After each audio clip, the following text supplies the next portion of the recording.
ఆకాశవాణి ప్రాంతీయ వార్తలు చదువుతున్నది షేక్ మస్తాన్బీ. ముఖ్యాంశాలు: భారత అంతరిక్ష పరిశోధనా సంస్థ ఇస్రో రెండో ప్రయోగ కేంద్రం నిర్మాణానికి ప్రధానమంత్రి నరేంద్ర మోదీ శంకుస్థాపన చేశారు.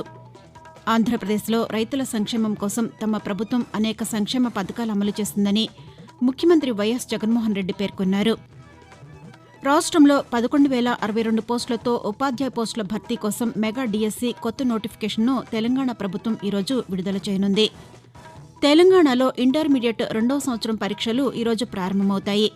సెట్ నంబర్ ఏ ప్రశ్నాపత్రాన్ని ఎంపిక చేశారు. మాజీ ప్రధానమంత్రి భారతరత్న మొరార్జీ దేశాయ్ జయంతి ఈరోజు. వార్తల వివరాలు: భారత అంతరిక్ష పరిశోధనా సంస్థ ఇస్రో రెండో ప్రయోగ కేంద్రం నిర్మాణానికి ప్రధానమంత్రి నరేంద్ర మోదీ నిన్న శంకుస్థాపన చేశారు. తమిళనాడులోని తుత్తుకూడి జిల్లా కులశేఖర పట్టణంలో రాకెట్ ప్రయోగ కేంద్రం నిర్మాణానికి తమిళనాడు ప్రభుత్వం 2,000కు పైగా ఎకరాల స్థలాన్ని కేటాయించింది. ఈ రాకెట్ ప్రయోగ కేంద్రం నుంచి తేలికపాటి మధ్యతరహా రాకెట్లను ప్రయోగించనున్నారు. దీంతో పాటు హరిత నౌక ప్రాజెక్టులో భాగంగా తొలి స్వదేశీ హైడ్రోజన్ ఇంధన నౌకను ప్రధాని దృశ్య మాధ్యమం ద్వారా ప్రారంభించారు. అలాగే 10 రాష్ట్రాలు, కేంద్రపాలిత ప్రాంతాలకు చెందిన 75 శాటిలైట్ హౌసుల్లో అభివృద్ది పనులకు మోదీ శంకుస్థాపన చేశారు. ఆంధ్రప్రదేశ్లో రైతుల సంక్షేమం కోసం తమ ప్రభుత్వం గడిచిన 5 ఏళ్ల కాలంలో అనేక సంక్షేమ పథకాలు అమలు చేసిందని ముఖ్యమంత్రి వైఎస్ జగన్మోహన్ రెడ్డి పేర్కొన్నారు. నిన్న తాడేపల్లి క్యాంపు కార్యాలయం నుంచి వైఎస్సార్ రైతు భరోసా, వైఎస్సార్ సున్నా వడ్డీ పథకాలకు సంబంధించి బటన్ నొక్కి రైతుల బ్యాంకు ఖాతాలకు నిధులను జమ చేశారు. ఈ సందర్భంగా ఆయన మాట్లాడుతూ, విత్తనం నుంచి పంట విక్రయం వరకు అన్ని విధాలుగా రైతులకు సాయం అందించామని అన్నారు. ప్రతి పథకాన్ని పేద రైతు కుటుంబాలకు అందుబాటులోకి తెచ్చి సంక్షేమ ఫలాలు వారికి చేరవేశామని పేర్కొన్నారు. రాష్ట్రంలో 11,062 పోస్టులతో ఉపాధ్యాయ పోస్టుల భర్తీకి డిఎస్సి కొత్త నోటిఫికేషన్ను తెలంగాణ ముఖ్యమంత్రి ఏ రేవంత్ రెడ్డి ఈరోజు విడుదల చేయనున్నారు. వీటిలో స్కూల్ అసిస్టెంట్ 2,629, భాషా పండితులు 727, పీఈటీలు 182, ఎస్జీటీలు 6,508, ప్రత్యేక కేటగిరీలో స్కూల్ అసిస్టెంట్లు 220 కొత్త నోటిఫికేషన్ విడుదల చేయాలని నిర్ణయించిన ప్రభుత్వం గతేడాది సెప్టెంబర్ 6న 5,089 పోస్టులతో జారీ చేసిన డిఎస్సి ప్రకటన రద్దుకు నిన్న ఉత్తర్వులు జారీ చేసింది. సమగ్రంగా మరో కొత్త నోటిఫికేషన్ జారీ చేస్తామని అందులో పేర్కొంది.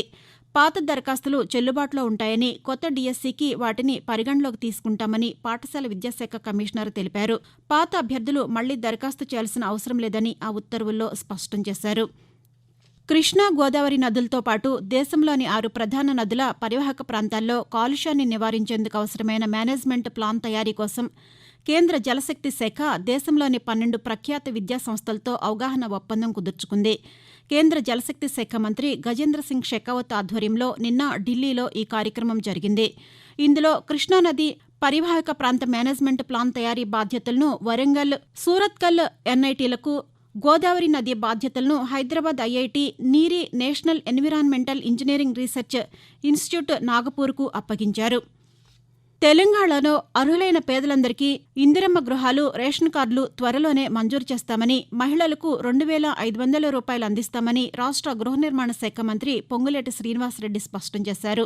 ఖమ్మం గ్రామీణ మండలం వెంకటగిరిలో 2.65 కోట్ల రూపాయలతో నిర్మించనున్న గ్రీన్ఫీల్డ్ మినీ స్టేడియం, తిరుమలాయపాలెం మండలం మహమ్మదాపురంలో 5 కోట్ల రూపాయలతో గిరిజన మోడల్ రెసిడెన్షియల్ పాఠశాల భవన నిర్మాణానికి మంత్రి నిన్న శంకుస్థాపన చేశారు. ఈ సందర్భంగా ఆయన మాట్లాడుతూ, ప్రజలకిచ్చిన ప్రతి హామీని తమ ప్రభుత్వం తప్పకుండా అమలు చేస్తోందని అన్నారు. ధరణిలో వచ్చిన 2.45 లక్షల దరఖాస్తులను పరిష్కరిస్తామని మంత్రి చెప్పారు. తెలుగుదేశం, జనసేన పార్టీల పొత్తు గెలవాలని, 2 పార్టీల ఐక్యత విజయశిఖరంగా నిలబడాలని తెలుగుదేశం పార్టీ అధినేత నారా చంద్రబాబు నాయుడు పిలుపునిచ్చారు. నిన్న పశ్చిమ గోదావరి జిల్లా తాడేపల్లిగూడెంలో 2 పార్టీల ఉమ్మడి బహిరంగ సభను నిర్వహించారు. ఈ సందర్భంగా ఆయన మాట్లాడుతూ, 2 పార్టీలు కలిసిన తర్వాత జరుగుతున్న ఈ మొదటి సభ రాష్ట్ర దశ, దిశ మార్చబోతోందని చెప్పారు. జనసేన పార్టీ అధ్యక్షులు పవన్ కళ్యాణ్ మాట్లాడుతూ, ప్రజా సంక్షేమమే తమ ధ్యేయంగా ముందుకు వెళుతున్నామని అన్నారు. మార్చి 1వ తేదీన తిరుపతిలో నిర్వహించే సభలో ప్రత్యేక హోదాపై డిక్లరేషన్ చేయబోతున్నామని కాంగ్రెస్ పార్టీ రాష్ట్ర అధ్యక్షురాలు వైఎస్ షర్మిల ప్రకటించారు. నిన్న విజయవాడలోని ఆంధ్రరత్న భవన్లో ఆమె విలేకరులతో మాట్లాడుతూ, అభివృద్దిలో కాంగ్రెస్ పార్టీ ముందుంటుందని చెప్పారు. ఆకాశవాణి ప్రాంతీయ వార్తలు వింటున్నారు. తెలంగాణలో ఇంటర్మీడియట్ రెండో సంవత్సరం పరీక్షలు ఈరోజు ప్రారంభమవుతాయి. ఈరోజు తెలుగు, హిందీ, ఉర్దూ, సంస్కృతం, అరబిక్, ఫ్రెంచ్, మరాఠీ, కన్నడ సబ్జెక్టులకు సెట్ నంబర్ ఏ ప్రశ్నాపత్రాన్ని ఎంపిక చేశారు. కాగా ఉన్నత విద్యాశాఖ ముఖ్య కార్యదర్శి బుర్రా వెంకటేశం నిన్న ఆకస్మికంగా హైదరాబాద్లోని పలు పరీక్షా కేంద్రాలను తనిఖీ చేశారు. ఇంటర్మీడియట్ వార్షిక పరీక్షల నిర్వహణలో విద్యార్థులకు ఎలాంటి ఇబ్బందులు లేకుండా తగు చర్యలు తీసుకోవాలని అధికారులను ఆదేశించారు. సెల్ఫోన్లను పరీక్షా కేంద్రాల వద్ద అనుమతించవద్దని అధికారులకు సూచించారు. మాజీ ప్రధానమంత్రి భారతరత్న మొరార్జీ దేశాయ్ జయంతిని ఈరోజు మనం జరుపుకుంటూ దేశానికి ఆయన అందించిన సేవలను స్మరించుకుంటున్నాం. గుజరాత్ రాష్ట్రంలోని బుల్సార్ జిల్లా భడేలి గ్రామంలో 1896 ఫిబ్రవరి 29న ఆయన జన్మించారు. ఉన్నత విద్యాభ్యాసం అనంతరం సివిల్ సర్వీస్కి ఎంపికై కొంతకాలం పాటు బ్రిటిష్ ప్రభుత్వ హయాంలో ప్రభుత్వ ఉద్యోగిగా చేరారు. అయితే మహాత్మాగాంధీ పిలుపు మేరకు స్వతంత్రోద్యమంలో పాల్గొని పలుమార్లు జైలు జీవితాన్ని అనుభవించారు. 1977లో పార్లమెంట్ ఎన్నికల్లో జనతా పార్టీ విజయం సాధించడంతో మొరార్జీ దేశాయ్ ప్రధానమంత్రిగా ఎన్నికై 1979 జూలై 28 వరకు ఆ పదవిలో కొనసాగారు.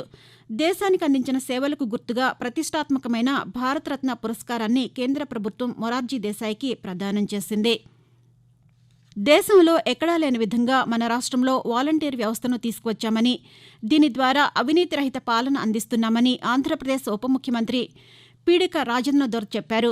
నిన్న పార్వతీపురం మన్యం జిల్లా మెంటాడ మండలంలో నిర్వహించిన వాలంటీర్లకు వందనం కార్యక్రమంలో ఆయన మాట్లాడుతూ ప్రతి ఇంటికి, ప్రతి వీధికి ఏం కావాలో తెలుసుకుని వాలంటీర్ల ద్వారా గడప వద్దకే మెరుగైన సేవలు అందించామని తెలిపారు. ప్రతి ఒక్కరూ సంక్షేమ పథకాల వల్ల ఎంతవరకు లబ్ధి పొందారో తెలుసుకోవడానికి గడప గడపకు మన ప్రభుత్వం కార్యక్రమంలో ఇచ్చిన పాస్ పుస్తకంలో వివరాలను పొందుపరిచామని ఉప ముఖ్యమంత్రి తెలిపారు. తెలంగాణలోని గ్రేటర్ హైదరాబాద్ మున్సిపల్ కార్పొరేషన్తో పాటు అన్ని మున్సిపాలిటీల్లో ఆస్తి పన్ను వడ్డీపై 90% రాయితీ ఇవ్వాలని రాష్ట్ర ప్రభుత్వం నిర్ణయించింది. ఆ మేరకు పురపాలక శాఖ ప్రత్యేక కార్యదర్శి ఎం దానకిషోర్ నిన్న ఉత్తర్వులు జారీ చేశారు. వడ్డీ మాఫీ కోసం ఏకమొత్తం పరిష్కార పథకాన్ని అమలు చేస్తున్నట్లు ప్రకటించారు. 2022-23 ఆర్థిక సంవత్సరం వరకు ఉన్న పన్ను బకాయిలపై వడ్డీని 90% మాఫీ చేస్తామని, 2023 ఆర్థిక సంవత్సర బకాయిలను వడ్డీతో సహా ప్రస్తుత ఆర్థిక సంవత్సరంలో చెల్లించిన వారు ఆ 90% వడ్డీ రాయితీ మొత్తాన్ని తరువాతి సంవత్సరం చెల్లించాల్సిన ఆస్తి పన్నులో సర్దుబాటు చేస్తామని ఆ ఉత్తర్వుల్లో పేర్కొన్నారు. కోడి మాంసం, గుడ్డుతో ప్రజలకు బర్డ్ ఫ్లూ రాదని national egg and chicken promotion council convener doctor K Balaswamy చెప్పారు. నిన్న నెల్లూరులోని జర్నలిస్టు భవన్లో కోళ్ల ఉత్పత్తిదారులు, విక్రయదారులు, వినియోగదారులకు అవగాహన సదస్సు నిర్వహించారు. ఈ సదస్సులో ఆయన మాట్లాడుతూ బర్డ్ ఫ్లూ అనేది వైరస్ కాదని, అంటురోగం అంతకంటే కాదని, అది కోళ్ల నుంచి మనుషులకు సోకదని తెలిపారు. ఇటీవల పొదలకూరు, కోవూరు తదితర ప్రాంతాల్లో బ్రాయిలర్ కోళ్లకు బర్డ్ ఫ్లూ రావడం, నెల్లూరు జిల్లాలో చికెన్ దుకాణాలు మూసివేయడంతో ఈ సదస్సు ఏర్పాటు చేశారు. 2006 సంవత్సరం నుంచి దేశంలోని కోళ్లకు బర్డ్ ఫ్లూ వస్తూ ఉందని, కోళ్ల నుంచి మనుషులకు ఆ వ్యాధి సోకి చనిపోయిన దాఖలాలు లేవని ఆయన ప్రకటించారు. ఆంధ్రప్రదేశ్లోని ప్రభుత్వ పాఠశాలల్లో విద్యా విధానం, పాఠ్య ప్రణాళిక బాగున్నాయని ఐబీ సిలబస్ అంతర్జాతీయ ప్రతినిధులు, అమెరికాకు చెందిన సీనియర్ కరికులం డిజైన్ మేనేజర్, ఆర్డర్ బ్రిటన్కు చెందిన అసోసియేట్ మేనేజర్ మైకేల్ ప్రశంసలు కురిపించారు. ప్రాంతీయ వార్తలు ముగించే ముందు ముఖ్యాంశాలు మరొకసారి. భారత అంతరిక్ష పరిశోధనా సంస్థ ఇస్రో రెండో ప్రయోగ కేంద్రం నిర్మాణానికి ప్రధానమంత్రి నరేంద్ర మోదీ శంకుస్థాపన చేశారు. ఆంధ్రప్రదేశ్లో రైతుల సంక్షేమం కోసం తమ ప్రభుత్వం అనేక సంక్షేమ పథకాలు అమలు చేసిందని ముఖ్యమంత్రి వైఎస్ జగన్మోహన్ రెడ్డి పేర్కొన్నారు. రాష్ట్రంలో 11,062 పోస్టులతో ఉపాధ్యాయ పోస్టుల భర్తీ కోసం మెగా డిఎస్సి కొత్త నోటిఫికేషన్ను తెలంగాణ ప్రభుత్వం ఈరోజు విడుదల చేయనుంది.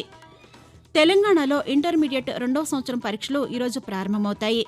సెట్ నంబర్ ఏ ప్రశ్నాపత్రాన్ని ఎంపిక చేశారు. ఆకాశవాణి ప్రాంతీయ వార్తలు ఇంతటితో సమాప్తం.